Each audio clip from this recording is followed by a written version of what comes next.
Gojek Indonesia adalah suatu perusahaan startup yang bergerak di bidang layanan transportasi yang menghubungkan penumpang ojek dengan driver ojek.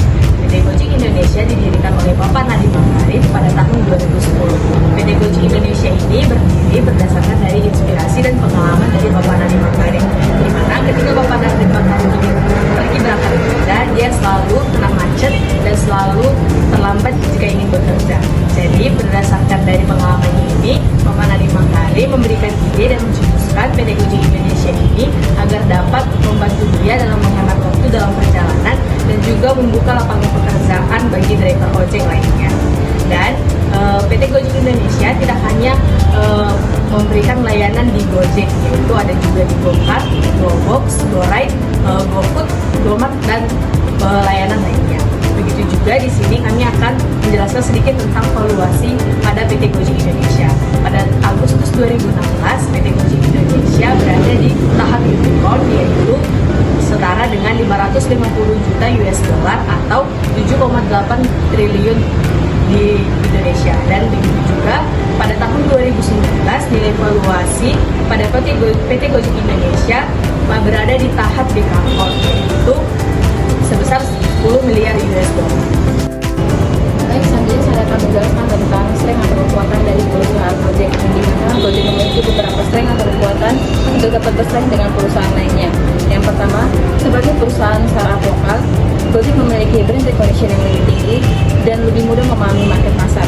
Yang kedua, sebagai perusahaan pertama yang mengembangkan transportasi online di Indonesia, Gojek sudah lebih dulu memiliki mitra driver dan pelanggan setia yang lebih banyak dibandingkan dengan perusahaan lainnya. Yang ketiga, pilihan layanan yang ditawarkan oleh Gojek kepada konsumen lebih lengkap dibandingkan dengan perusahaan lainnya.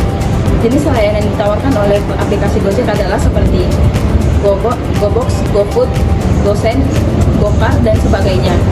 Yang keempat, banyaknya perusahaan kuliner yang tertarik bergabung menjadi mitra Gojek membuat layanan GoFood dari Gojek menjadi salah satu daya tarik konsumen untuk menggunakan aplikasi Gojek. Yang kelima, banyaknya bentuk layanan untuk mitra Gojek membuat layanan loyalitas Gojek menjadi lebih meningkat, seperti layanan asuransi BPJS untuk mitra Gojek. Yang keenam, Gojek hampir tersedia 24 jam. Yang ketujuh dan yang terakhir adalah Gojek tidak hanya menyediakan layanan pembayaran untuk cash saja, tapi juga dengan kredit Gojek sehingga lebih praktis. Selanjutnya saya akan menjelaskan kelemahan PT Gojek Indonesia. Yang pertama, dibandingkan perusahaan lainnya, layanan yang ada di PT Gojek jauh lebih mahal dibandingkan perusahaan lainnya. Contohnya seperti GoRide, GoSend, dan GoCar. Kedua, masih banyaknya orderan fiktif yang merugikan mitra Gojek. Yang ketiga, untuk pelanggan GoFood harus menunggu lebih lama karena beberapa rumah makan yang bekerja sama dengan Gojek harus menyiapkan pesanan tersebut. Yang keempat, untuk berjalannya bisnis dengan lancar, Gojek ini harus menggunakan internet yang kuat. Selanjutnya ada opportunity maupun kesempatan untuk Gojek. Yang pertama, Gojek dapat memperluas jaringan maupun kerjasama dengan lebih banyak rumah makan maupun restoran yang belum masuk dalam layanan GoFood. Yang kedua, perlunya pertimbangan untuk meningkatkan layanan menjadi perusahaan seperti GoSend, GoCar, GoBox. Yang ketiga, Gojek dapat mengimplementasikan sistem promosi dan pengiklanan. Yang terakhir, akses pasar kepada generasi milenial terbuka lebar, seperti banyaknya masyarakat yang menginginkan jasa transportasi yang praktis, aman, dan nyaman.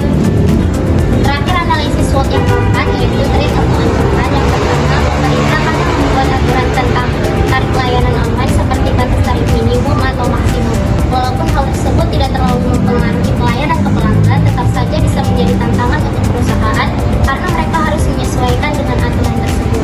Yang kedua, ada banyak perusahaan lain yang juga menyediakan layanan serupa seperti Grab, Maxim, dan lain-lain. Persaingan ini bisa memicu perang harga, yaitu saling menurunkan tarif untuk menarik lebih banyak pelanggan. Ini bisa merugikan perusahaan jika tidak dikelola dengan baik.